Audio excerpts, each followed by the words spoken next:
Hello students, Cauchy's mean value theorem की बात करने जा रहे हैं।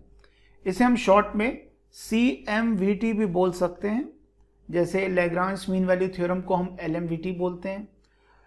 रोल्स थ्योरम और लैग्रांज मीन वैल्यू थ्योरम, ये दो मीन वैल्यू थ्योरम्स आपने पढ़ी थी।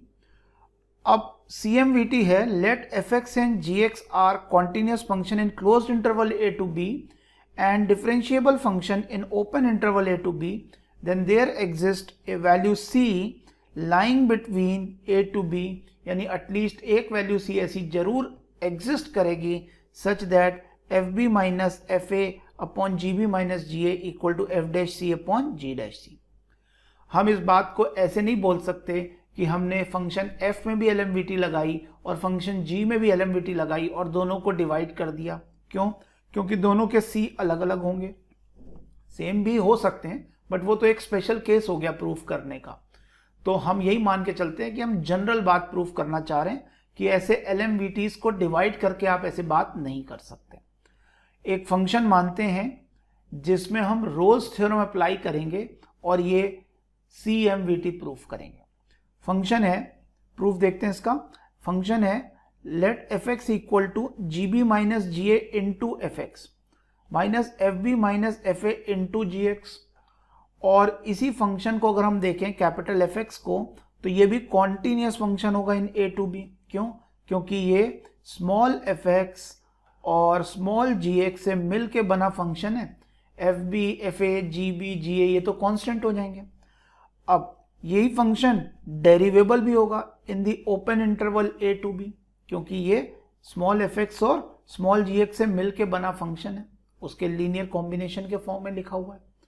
अगर कैपिटल fx एक कॉन्टिन्यूस एंड डेरिवेबल फंक्शन है तो हम देखते हैं इसमें fa की वैल्यू क्या आएगी। कैपिटल fa अगर हम सॉल्व करें, ध्यान दीजिएगा, कैपिटल fa जैसे ही आप लिखेंगे तो पहला टर्म आ जाएगा gb into fa, gb into fa, और दूसरा टर्म आ जाएगा ga इंटू fa, और यहाँ पे ga इंटू fa माइनस और प्लस दो बार आएगा तो वो कट जाएगा, और एक टर्म आप देख रहे हैं माइनस fb इंटू ga, ये आ जाएगा।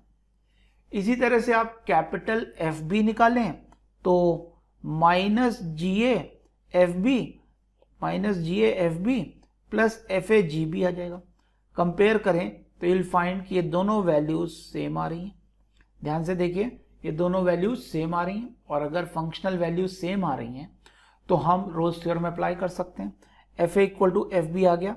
Applying Rolle's theorem we will get f dash c is equal to 0 where c lies between a to b।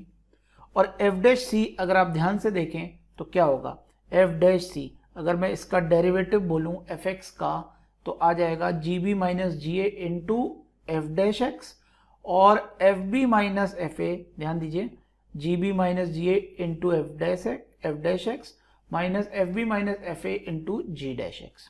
और इसी में अगर मैं वैल्यू c पुट कर दूं तो ये आ जाएगा कुछ इस तरह का, f dash c is equal to gb minus ga into f dash c minus fb minus fa into g dash c। ये जीरो होना चाहिए। क्यों? रोल्स थ्योरम कहती है कि अगर दो वैल्यूज इक्वल हैं तो उन दो वैल्यूज के बीच में एक c वैल्यू जरूर एग्जिस्ट करेगी जहां उसका डेरिवेटिव इक्वल होगा। तो इसको सिंप्लीफाई करें, fb minus fa upon gb minus ga equal to f dash c upon g dash c। ये Cauchy's mean value theorem proof हो गई। सो गाइज, ये एक जब मैंने लाइव लेक्चर लिया था तो ये एक बात रह गई थी, इसलिए मैंने इसको आज कंप्लीट कर दिया। Thank you very much.